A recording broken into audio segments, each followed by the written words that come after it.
Mobile use ह्याच्यामुळे स्पाईनला जेवढं damage होतं आहे ते खूपच मोठ्या प्रमाणात आहे आणि सध्या ते वाढतच आहे.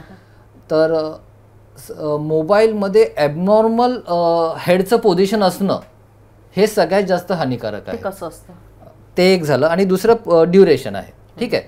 तर हेडचं आता वेट पकडलं आपण तर 5 kg वेट असेल एक ॲव्हरेज हेडचं वेट.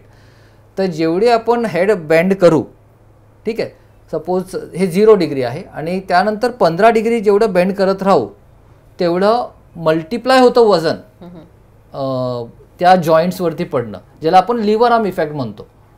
ठीक आहे. म्हणजे हे जे तुमचं डोकं आहे ते थोडंसं बेंड केलं, आणखीन बेंड केलं, आणखीन बेंड केलं, जेवढं तुम्ही बेंड करता तेवढं वजन हे तुमच्या मानेवर आणि खालच्या मसल्सवर येत राहतं. मानेच्या जॉईंट्सवरती, फॅसेट जॉईंट्सवरती आणि या पुढच्या गाद्यांवरती.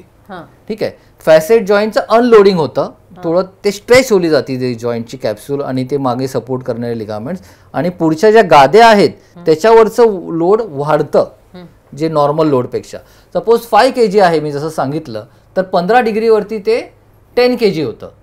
आणि 60 डिग्री जो मॅक्झिमम रुटीन मोबाईल यूजचं जे पोस्चर आहे 60 डिग्री ऑफ हेड बेंडिंग, त्याच्यामुळे 5 टाइम्स वेट वाढतं.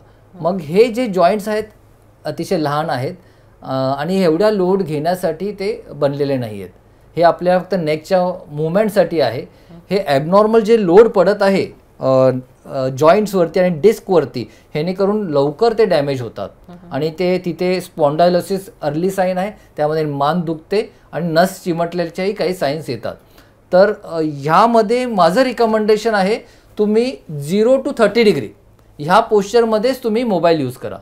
मग आय लेवलला यूज करा, जे आपण रुटीनली थोडं डिफिकल्ट जातं, किंवा 30 डिग्रीजपर्यंत बेंड करून मोबाईल यूज करा.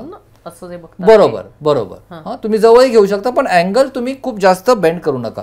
पोटाजवळ घेणं आणि मोबाईल यूज करणं ते टाळायला पाहिजे आपण. त्याबरोबर 30 मिनिटापेक्षा जास्त एकाच वेळी हेड बेंड करून मोबाईलचा वापर नाही केला पाहिजे ॲबनॉर्मल पोश्चरमध्ये.